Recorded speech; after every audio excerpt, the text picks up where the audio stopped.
Hello everyone, আপোনালোক সকলোকে স্বাগতম জনাইছো মোৰ প্ৰফাইলৰ অন্য এটি ভিডিঅ'লৈ। আজি এই ভিডিঅ'টি মই খুব দীঘলীয়া নকৰো, খুব সংক্ষেপে অৰ্থাৎ খুব চমুকে আপোনালোকৰ লগত আলোচনা কৰিম। আমাৰ মাজত সঘনাই হোৱা এটা অসুখ হৈছে ডায়াবেটিছ অৰ্থাৎ হাইপাৰগ্লাইচেমিয়া। এই হাইপাৰগ্লাইচেমিয়াটো কিয় হয়, ইয়াৰ ট্ৰিটমেণ্ট কি, আমি কি সাৱধানতা অৱলম্বন কৰিব লাগে, এইবিলাক বহুত এটা হিউজ হয়।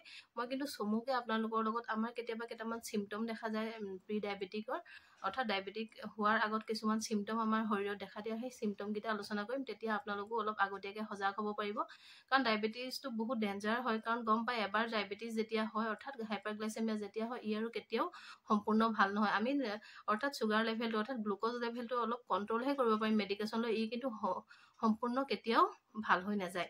সেয়েহে ই এটা চাইলেণ্ট কিলাৰ হয়। আৰু আপোনালোকে এটা কথা সদায় মনত ৰাখিব, যেতিয়া আমাৰ ব্লাডত চুগাৰ লেভেলটো বাঢ়ি থাকে অৰ্থাৎ যেতিয়া আমাৰ গ্লুক'জ লেভেলটো বাঢ়ি থাকে, ই আমাক ইনষ্টেণ্ট একো অসুবিধা নকৰে, ই কিন্তু চাইলেণ্ট কিলাৰ হয়। ই লাহে লাহে আমাৰ শৰীৰৰ বিভিন্ন অৰ্গেনসমূহ ই ডিছফাংচন কৰি তোলে। মেইনকে ই আমাৰ কিডনী বিকল কৰি তোলে। সেয়েহে ই যেতিয়া খুব বেছি মাত্ৰাত বাঢ়ি থাকিব, আমি কিন্তু একো অসুবিধা নাপাওঁ। আৰু আমি কেতিয়াবা কিবা কাৰণত টেষ্ট কৰিলেহে আমাৰ ধৰা পৰে, কিন্তু আমি শৰীৰত ইনষ্টেণ্ট আমি একোৱে অসুবিধা নাপাওঁ। সেয়েহে ইয়াক চাইলেণ্ট কিলাৰ বুলি কোৱা হয়। আৰু এই ডায়েবেটিক যেতিয়া এজন নন ডায়েবেটিক মানুহৰ ধৰক আগতে ডায়েবেটিক নাই গম নাপায়, তেনেকুৱা এজন মানুহৰ যেতিয়া ডায়েবেটিক হ'বলৈ গৈ থাকে, কেতিয়াবাহে এই চিমটমকেইটা দেখা যায় দেই, কিন্তু কেতিয়াবা আমি একো গমেই নাপাওঁ।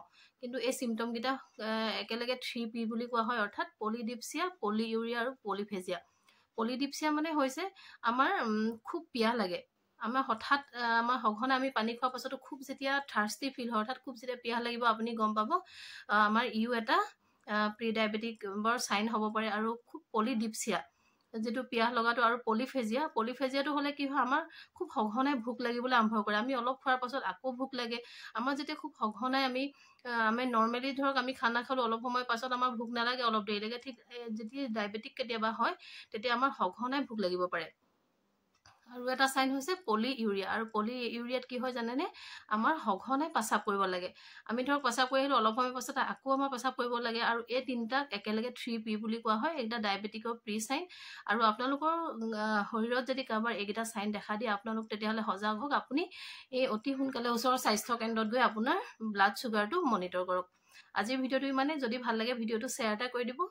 আৰু যদি আপোনালোকে আশা কৰে বা যদি আপোনালোকে ডায়েবেটিকৰ বিভিন্ন সমস্যাসমূহৰ বিষয়ে যদি জানিব বিচাৰে, আমি কি সাৱধান হ'ব লাগে, ডায়েবেটিক হ'লে কি খানা খাব লাগে, সেইবিলাকৰ ওপৰত যদি আপোনালোকে ভিডিঅ' বিচাৰে, প্লিজ কমেণ্ট কৰিব। মই পৰৱৰ্তী সময়ত ভিডিঅ' বনাই আপোনালোকৰ মাজলৈ আগবঢ়াম।